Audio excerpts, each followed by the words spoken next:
بسم الله الرحمن الرحیم. السلام علیکم ګرانو مینوالو.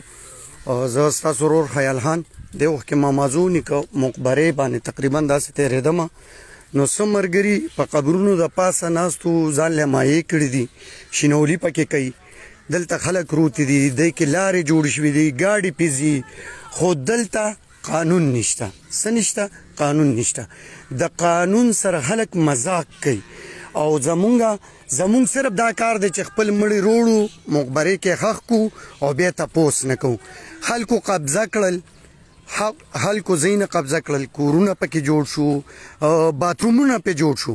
خو ملګرو ستاسو نه یو تعاون غواړم چې کم از کم دا ویډیو داسې خلکو ته ورسوئ چې زه تاسو ته ښیم چې دا به هم د چا پلاران میندې دوی به هم په دنیا کې ټیم تیر کړی وي، خو د مامازو نیکه چې کم د مقبرې کم حالات دي نو دا د چا نه پټ نه دي.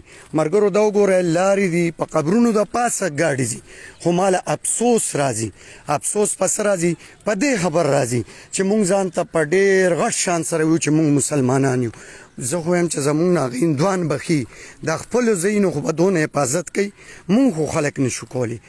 تاسو به وایئ چې یاره دا لیونې شوی دی که څه چل دی چې دی هندوان د ځان نه غوره کوي، خو دی خو وګوره دا زمونږ د مقبرې ال دی، دا پکې څاروي، دا وګوره په قبرونو دې خلکو مونږ له ګټې کړي دي، مونږ له هر څه کړي دي، صرف یې روړو او دلته یې خښ کو.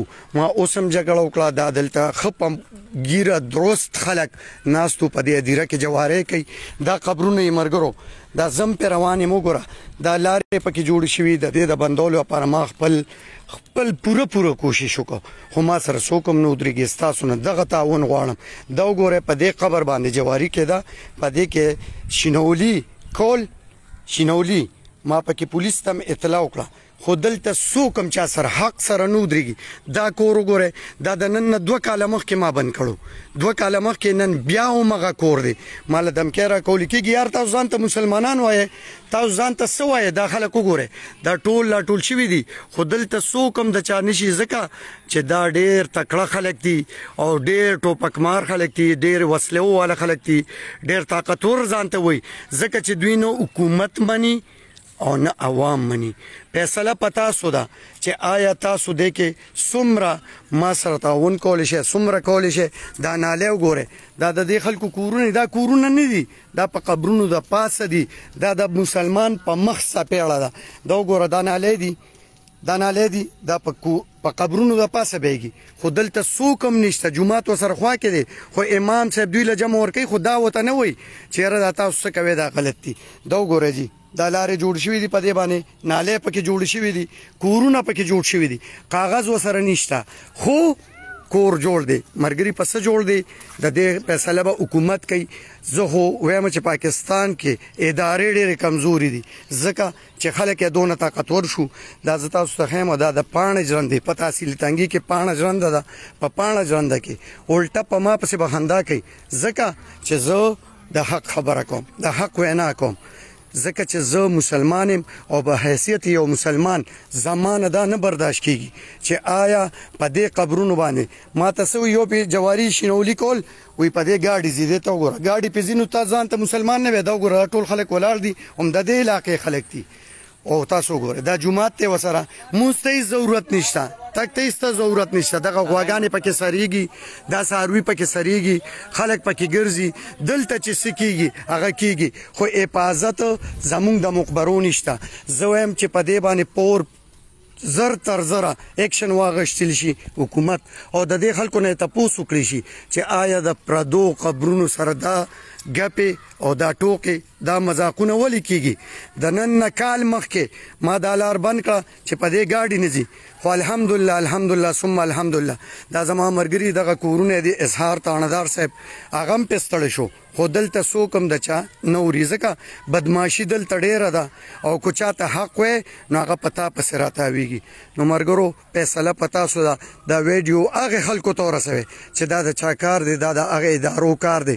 یو کس نه چې زه ورسره دښمني وکړم، 2 کسه نه چې زه یې روپرځوم، ځکه چې دا ټول کلي دی، نو د کلي دپاره مهرباني وکړئ. تحصیلي تنګی دی، اے سی دلته دی، ډي سی دلته دی، سیشن جج دلته دی، سیول جج دلته دی، خو زمونږ د مقبرو دا حالت دی چې نن پکې جواری کېږي، زمونږ د مقبرو دا حالت دی چې نن پیشنولي کېږي، زمونږ د مقبرو دا حالت دی چې په دې کې غواګانې او څاروي سرلي کېږي. د چا کور د چا پټي ته چا څاروی ووري ډس دې وباسي. خو ځکه موت یې ښخ کړو او بس ځان ته خلاص کړو، بس وي نور هسې هم دې مونږ له څه نشي کولی، مړ دی. ډېر افسوس سره وایم ملګرو، ډېر افسوس سره چې ډېر زیات جنګ ما په دې وکړو. دا 2-3 کاله وشو، دا ټول خلک ولاړ دي تماشه کوي.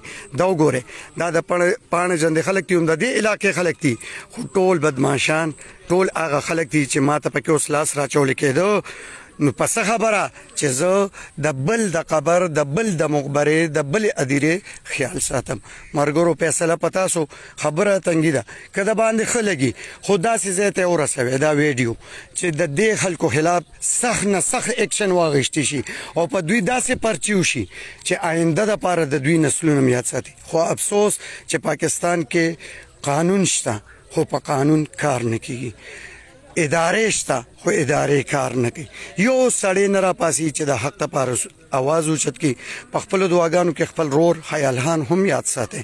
او د نوې ویډیو لپاره ستاسو نه د نوې ویډیو دپاره علم اجازت که په دې ویډیو کې ما نه څه غلطه خبره شوي، د چا دل ازاري شوي، د هغې نه معافي غواړم.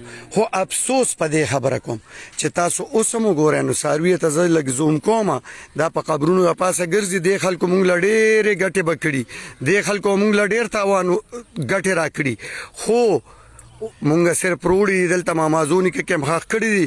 زه صرف مامازو نیکه په خلکو باندې زور ورکوم چې مامازویانو، مامازو والا را پاسه د خپلو د قبرونو صرف دلته راوړل نه دي چې بس دلته غزار کا خخ کا مردار دي، دا هندوان نه دي، دا مسلمانان دي. دویم جنگ کړی دی، دویم دلته اسلامي طریقې باندې ژوند تیر کړی دی. ټول کورونه قبضه شو، اوس ادیرې قبضه کیږي. زه یې په ځای ادیرو باندې قبضې چالو دي. مهرباني وکړئ زما سره تعاون وکړئ چې دا مافیا د حکومت را بیدار شي او د داسې خلکو نه تپوس کړي. ډېره مننه. ښاد او آباد اوسئ، خوشحاله اوسئ. والسلام.